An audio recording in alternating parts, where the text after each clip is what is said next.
এবং সাইয়েদানা হুদ আলাইহিস সালাম ওনার সর্বোচ্চটুকুন দিয়ে পুরো জাতিগোষ্ঠীর মাঝে তাওহীদের দাওয়াতকে তিনি পৌঁছে দিয়েছেন।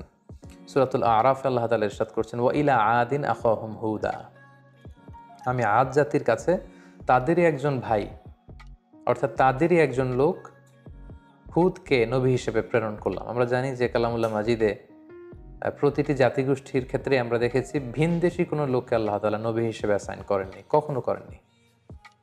বরং তাদের গোষ্ঠীর মধ্য থেকে, তাদের নেশনের মধ্য থেকে, তাদের কোনো সাব ট্রাইবের মধ্য থেকে তিনি একজনকে তাদের হেদায়েতের জন্য তিনি সিলেক্ট করেছেন, যিনি তাদেরকে জান্নাতের সুসংবাদ দিবেন, জাহান্নাম থেকে ভীতি প্রদর্শন করবেন। এবং হুদ আলাইহিস সালাম সেটাই করেছেন।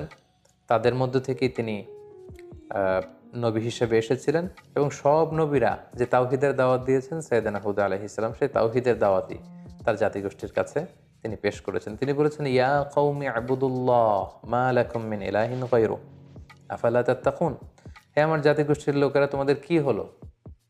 কেন তোমরা এক আল্লাহকে রেখে দিয়ে এত এত মূর্তির ইবাদত করছো? আফালা তাত্তাকুন, তোমরা কি আল্লাহকে ভয় করবে না? এটা একটা কমন দাওয়াত ছিল সব নবীদের। সব নবীরাই এক আল্লাহর দাস আমাদেরকে বানানোর জন্য পৃথিবীতে এসেছেন।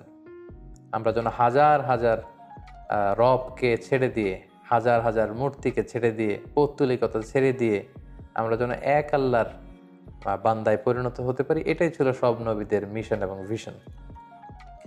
পাশাপাশি আমরা জানি যে আদ জাতি খুব শক্তিশালী একটা জাতি ছিল, তাদেরকে আল্লাহ তাআলা অনেক নাজ নেয়ামত দিয়েছেন।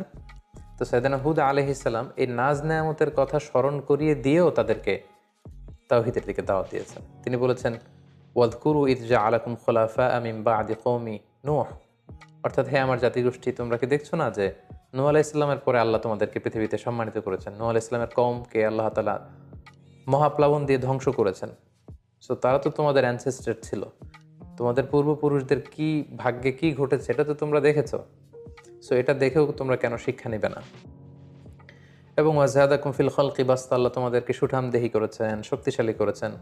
ফাযকুরু আলা আল্লাহি লাআল্লাকুম তুফলিহুন, ফলে আল্লাহ তাআলা তোমাদেরকে যে নেয়ামত দিয়েছেন এই নেয়ামতগুলোকে তোমরা স্মরণ করো, আল্লাহর নেয়ামতের শুকরিয়া করো। এইভাবে তিনি দাওয়াত দিতে লাগলেন। পাশাপাশি তিনি বোঝাতে চাইলেন যে তোমরা যতই পাপ করো না কেন, যতই অন্যায় করো না কেন, আল্লাহর তওবার দরজা, রহমতের দরজা এটা তোমাদের জন্য খোলা সব সময়। The door of Allah is open for you 24/7। যে কোনো সময় তুমি ইস্তেগফার করো, তওবা করো, শিরক থেকে ফিরে এসে এক আল্লাহর ইবাদতে মনোনিবেশ করো, আল্লাহ তাআলা তোমাদেরকে ক্ষমা করবেন। এবং সেটাই তিনি বললেন, ইয়া কওমি ইস্তাগফিরু রাব্বাকুম, হে আমার জাতিগোষ্ঠীর লোকেরা, তোমরা আল্লাহর কাছে ক্ষমা চাও। সুম্মা তুবু ইলাইহি, আল্লাহর দিকে ফিরে আসো। Come back to your lord. ইউরসিলিস সামাআ আলাইকুম মিদরারা, তাহলে আকাশ থেকে আল্লাহ তাআলা রহমতের বাড়ি বর্ষণ করবেন। ওয়াইয়াজিদুকুম কুওয়াতান ইলা কুওয়াতিকুম, এখন যে শক্তিমত্তা আছে এটাকে আল্লাহ আরো আরো বাড়িয়ে দিবেন, আরো শক্তিশালী জাতিতে তোমরা রূপান্তরিত হবে। ওয়ালা তাতাওয়াল্লাউ মুজরিমিন, আর তোমরা অবাধ্যতা করে পাপাচারিতায় মগ্ন হয়ে মুখ ফিরিয়ে নিও না।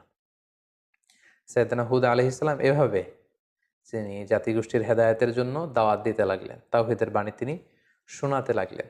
কিন্তু আমরা জানি যে বেশিরভাগ নবী তাদের এলাকাতে খুব বেশি ওয়েলকাম তাদেরকে জানানো হয়নি, বরং তাদের দাওয়াতকে প্রত্যাখ্যান করা হয়েছে। এবং আদ জাতির ক্ষেত্রেও ঠিক এটাই ঘটেছে।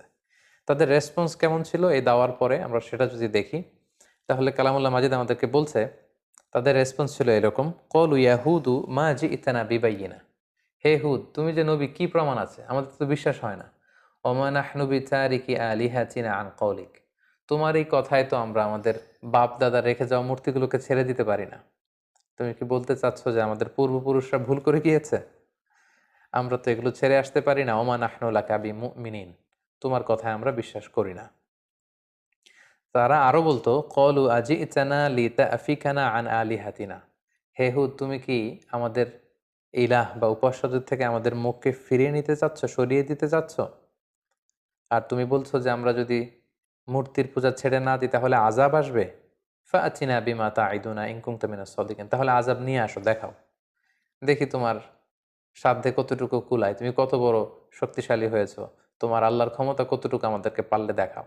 তুমি যে আযাবের কথা বলছো সে আযাব আমাদেরকে চাক্ষুষ দেখাও, যদি তুমি সত্যবাদী হয়ে থাকো। এভাবে সাইয়েদনা হুদ আলাইহিস সালামের দাওয়াতি কথাকে, আহ্বানকে তারা প্রত্যাখ্যান করে তুচ্ছ তাচ্ছিল্যের সাথে ওনাকে পুরো আদ জাতি তারা রিজেক্ট করলো।